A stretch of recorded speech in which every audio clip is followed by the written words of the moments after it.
I began studying hookup behaviors and speed dating among college students. And what I'm in Tennessee, so Aaron and Stephanie, I'm like a neighbor. So what I've learned from students really surprised me that they prefer to use chaperones. So that's what this presentation is about. Just to give you an idea of what is a hookup behavior. A hookup behavior is basically two or more alleged consenting adults getting together to have sexual gratification for the moment. They're not committed in a relationship. They're not interested in starting a relationship. They're to get together and have sexual gratification. This is on the increase. It's almost like a social norm among college campuses in the United States, where college students are speed dating, they're hooking up, they're wanting to get together just to have this sexual contact. And they usually have it at social functions such as your fraternities, your sorority parties, where they have a lot of alcohol. There are a lot more permissive attitudes, and there's more partners to look at. So it's kind of giving college campuses a bad name on how they interact in relationships. They refer in Tennessee hooking up as body dating, because that's basically what you're doing is you're scanning people to see, who do I want to hook up with? Who do I want to have sex with this evening? So there's a high correlation of alcohol consumption, body scanning, where you get into problems with body image issues, those kinds of things, body dysmorphic disorder, a lot of mental health issues with that, and hooking up. Why college students want to go for the hookups versus dating is because they say it's easier. They don't have to worry about the emotional conflict, such as, why didn't you call me? Where were you last night? It's easier for them just to meet somebody and, hey, do you want to have sex, versus developing a relationship. And a lot of college students at this time are wanting to just invest what time they do have in their college courses and potential employment. Another factor is that a lot of these relationships that do form during college, if someone graduates and they get a job and they're moving away, that causes another emotional conflict. Do I want to hang on to this relationship or not? And usually there's a breakup. And so for a lot of students, it's like they have taken the phase that it's easier. They don't have to deal with the drama. They don't have to deal with that emotional intimacy, but they're losing out on intimacy, on the real intimacy. Some students believe that hookup is the first date. And so that can lead to a lot of problems and some depression and low self-esteem from being rejected. A study was done where they looked at females and males that participated in hookup behaviors. And the majority of females felt depressed because they didn't realize it was a one-night stand. And some of the men felt regret and the fact that they used somebody, because they kind of knew, I need to be more explicit that this is just for the moment, this is a one-night stand, and they didn't really clarify that. So in these hookup behaviors, there's a lot of communication that's not being expressed on, this is for the night, this is just for the night, we're not starting a relationship. And so it's really confusing some students on, what are we doing here together? Before I started this story, or this survey, before I started this survey, I had 2 focus groups to find out exactly what did they do.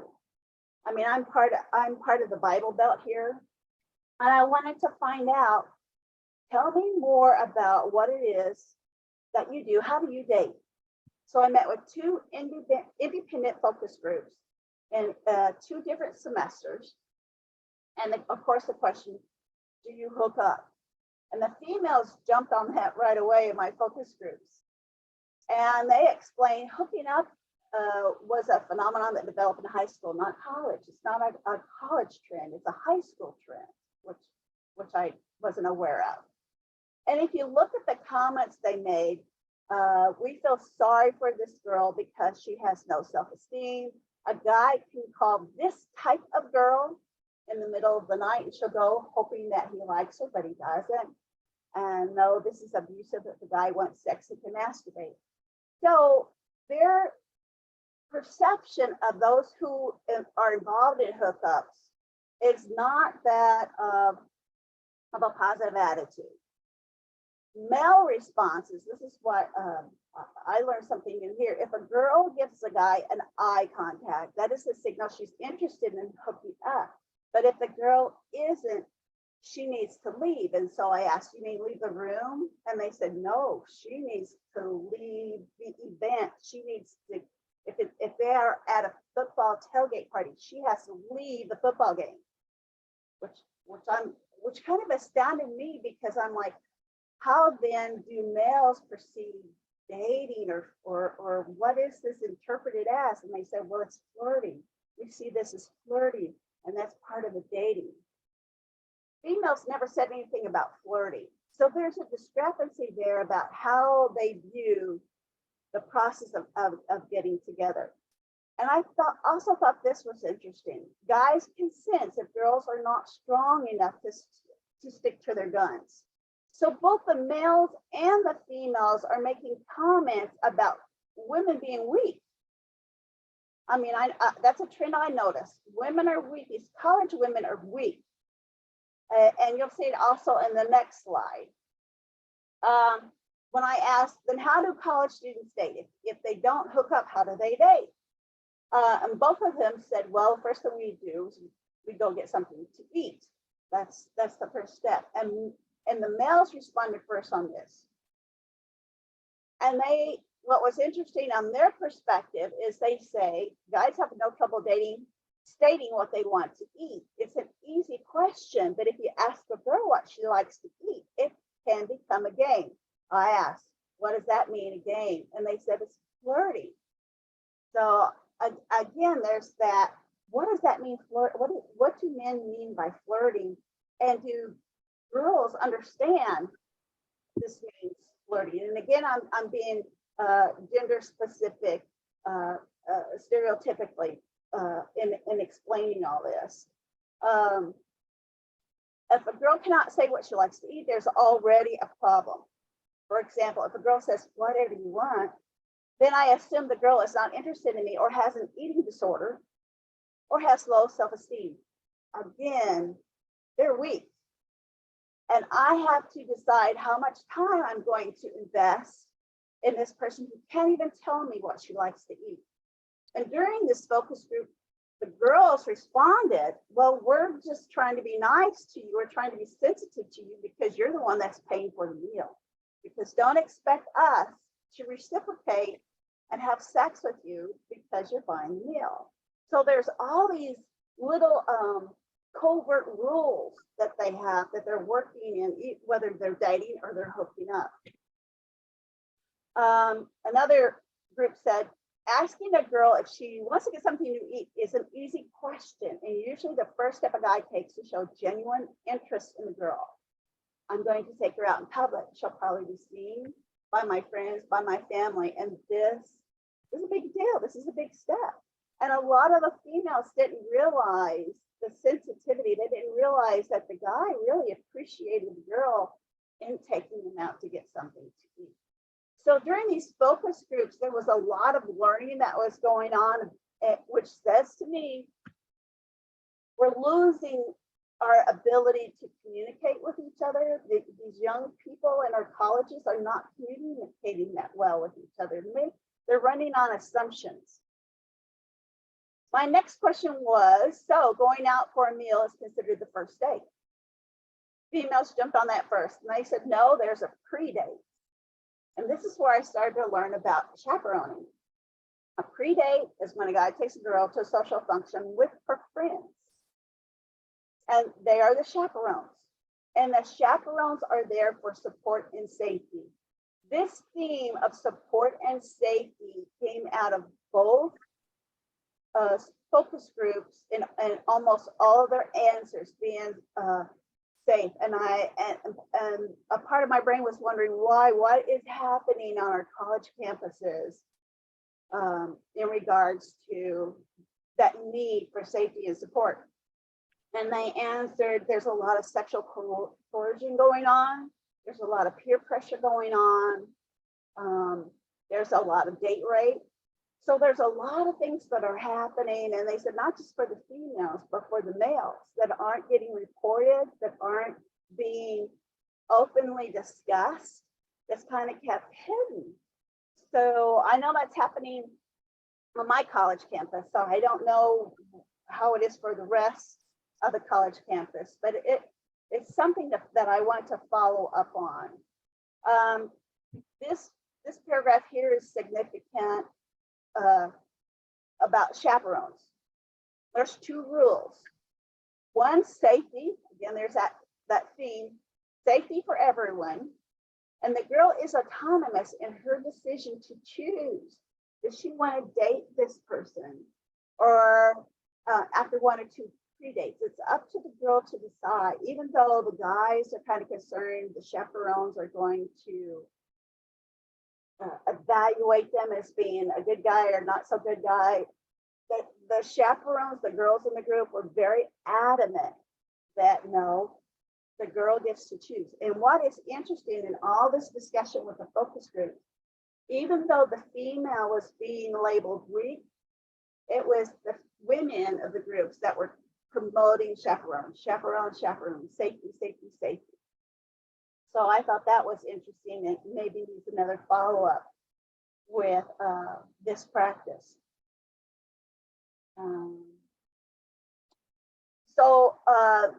Going out for the male is considered the first state.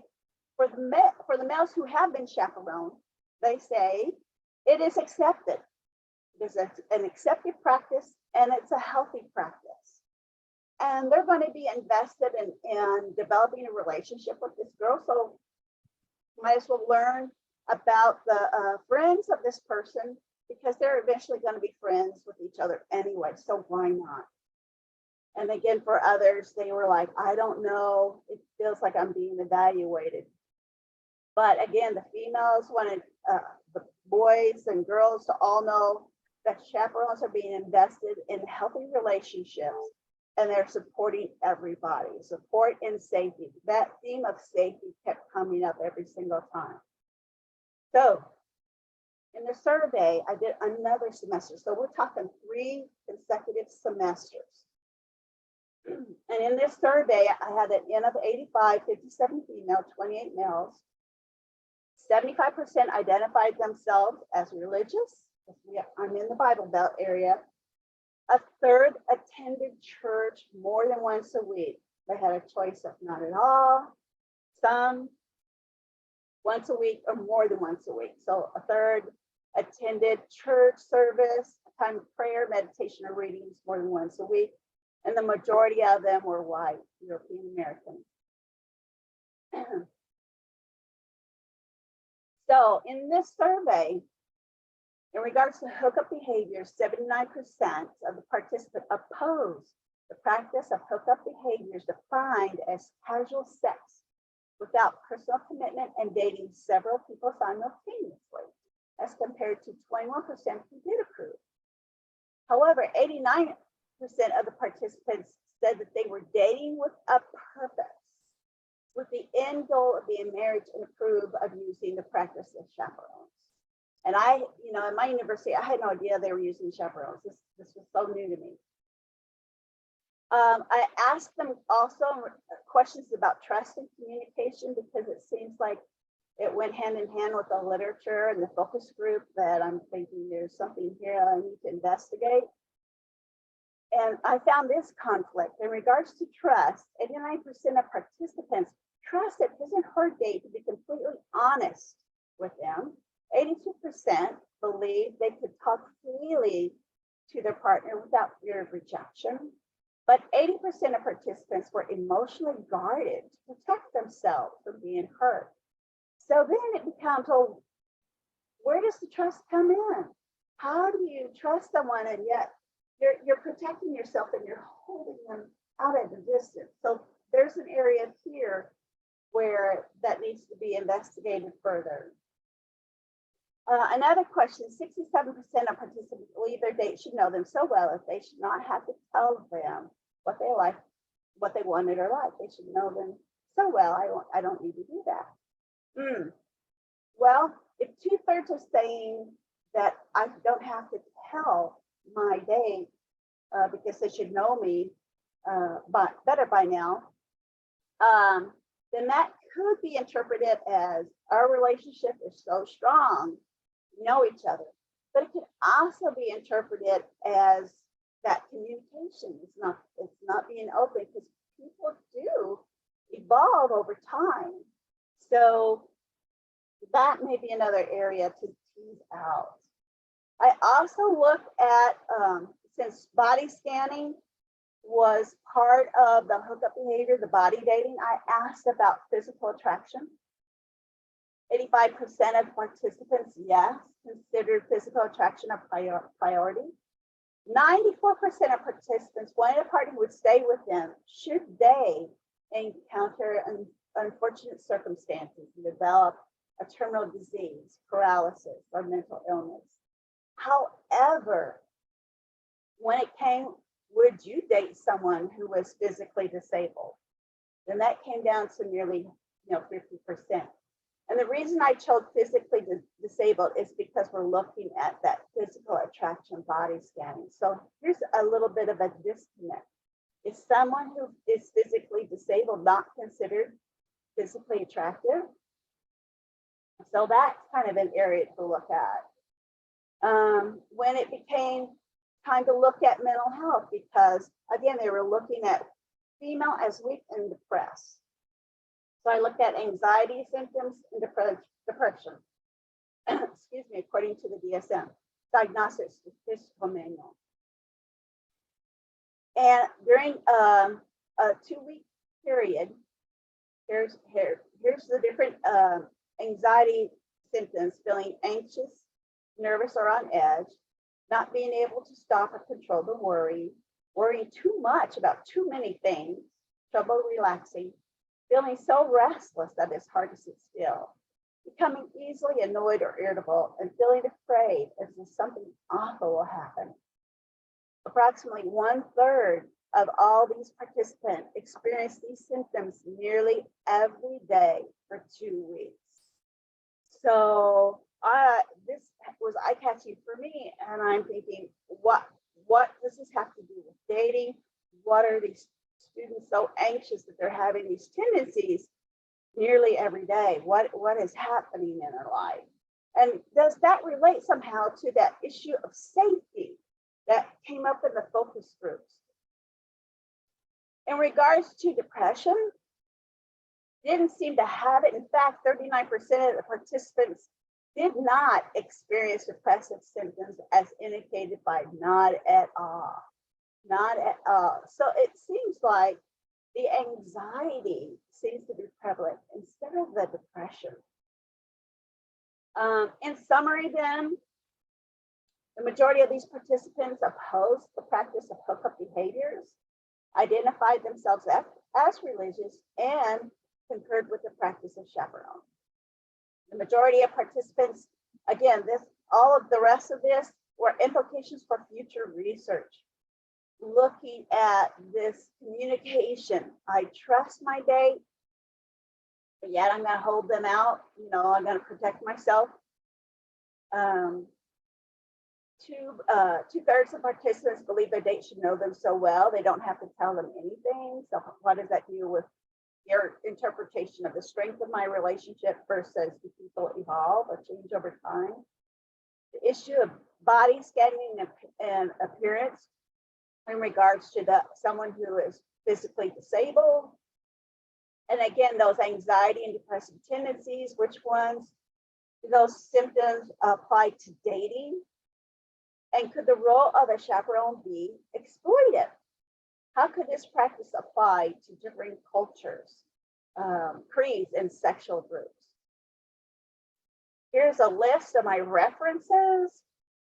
Do I have any questions? I think I made it on time, but I'm open to any questions. Does anybody have any?